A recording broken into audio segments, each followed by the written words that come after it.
1945. Le monde s'apprête à sortir d'un cauchemar. On peut croire, puisqu'il s'agit de la Deuxième Guerre mondiale, on peut croire que cette fois, la leçon aura été comprise. Il y a des millions de morts, la famine un peu partout, les ruines qui envahissent le centre même des villes.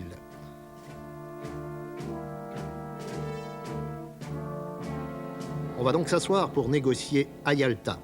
Winston Churchill pour la Grande-Bretagne, Franklin Roosevelt pour les États-Unis, un président qu'on dira par la suite diminué.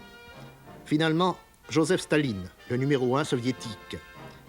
On se partage le monde puisqu'on l'a pacifié ensemble. Et on le fait dans un esprit de solidarité, de coopération.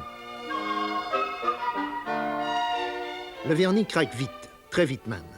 L'Europe est pacifiée, c'est un fait. Mais il s'agit maintenant de savoir qui y exercera le pouvoir. Le combat est politique, en France, en Italie notamment, où les communistes participent au gouvernement. Il se fait aussi sur le terrain, dans les maquis. C'est le cas en Grèce en 1947. L'Union soviétique y appuie les forces de gauche qui risquent de remettre en question l'ordre et les frontières sur lesquelles on s'est entendu à Yalta. Tout s'enchaîne. 1947 toujours. Harry S. Truman, qui a succédé au président Roosevelt mort en fonction peu après Yalta, décide de réagir. Il proclame ce qu'on appelle la doctrine Truman, celle du containment.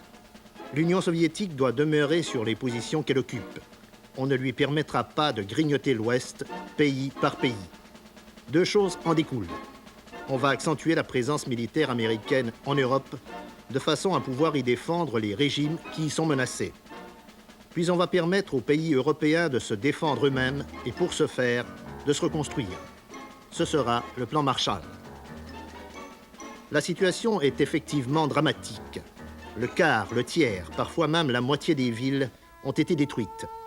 Et on a toujours, 2 ans après la fin de la guerre, des difficultés à loger, mais aussi à nourrir les populations.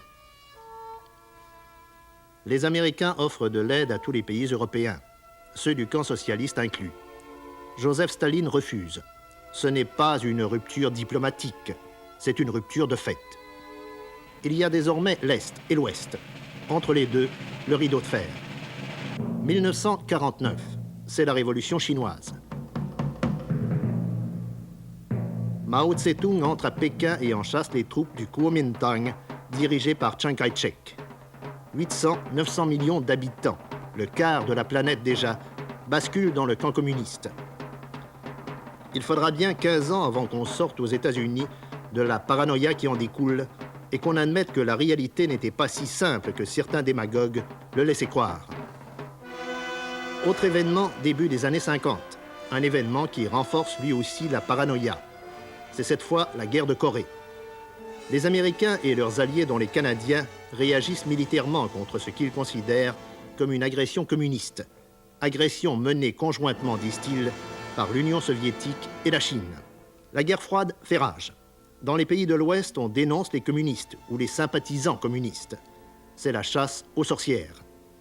En 1952, le général Eisenhower prend le pouvoir aux États-Unis. Il n'approuve pas les excès anticommunistes d'hommes comme le sénateur McCarthy, mais il ne s'y oppose pas très fortement. 1956, les Soviétiques interviennent militairement une première fois. Ils le font pour réprimer un mouvement de libéralisation en Hongrie. La condamnation à l'Ouest demeure morale. La Hongrie fait partie de la zone d'influence soviétique. Cela a été tranché à Yalta. Fin des années 50, début des années 60. Les événements s'enchaînent, les personnalités se bousculent. Il y a l'affaire du U-2, l'avion espion américain abattu au-dessus du territoire soviétique.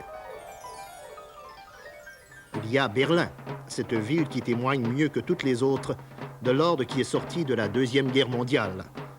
Les Allemands de l'Est, pour ne pas dire les Soviétiques, y construisent un mur, le mur de la honte, pour empêcher leurs citoyens de s'enfuir à l'Ouest. Puis il y a où il y aura bientôt Cuba, où Fidel Castro a pris le pouvoir à la fin de la décade.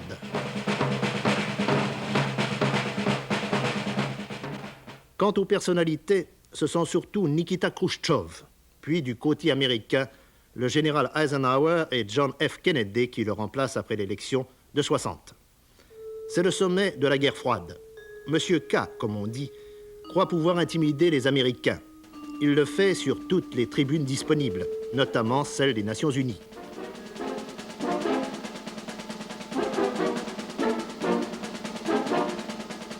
On invente une expression qui, à elle seule, fait frémir, l'équilibre de la terreur.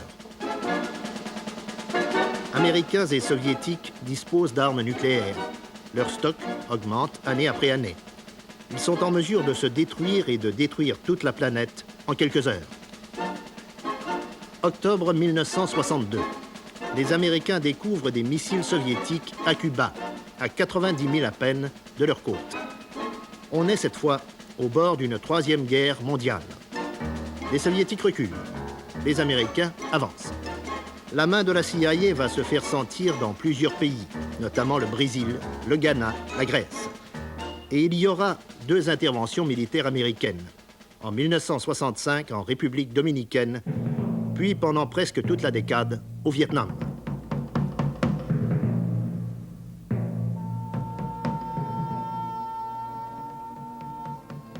Pourtant, malgré le Vietnam et malgré la Tchécoslovaquie où les Soviétiques interviennent militairement en 1968, les 2 grands apprennent à se parler. C'est le début de ce qu'on appelle la détente.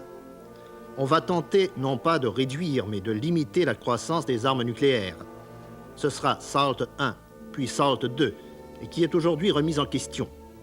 Puis on va développer les échanges économiques. Esprit de l'époque. Les 2 camps sont matures. Ils ont des intérêts divergents, cela va de soi. Mais ils en ont aussi un en commun. Maintenir un ordre international qui leur assure la sécurité et la croissance. Et ils sont prêts, tous les 2, à en payer le prix. Donc, à ne rien faire qui compromette vraiment cet ordre. C'est cet esprit qui est aujourd'hui battu en brèche. Il était menacé depuis quelques années déjà par la présence de soldats cubains en Angola et en Éthiopie, dans ce qu'on appelle la Corne de l'Afrique.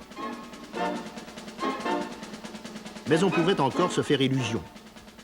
Les événements d'Iran et surtout l'intervention directe de soldats soviétiques en Afghanistan, intervention qui a été faite entre Noël et le Nouvel An, ne le permettent plus.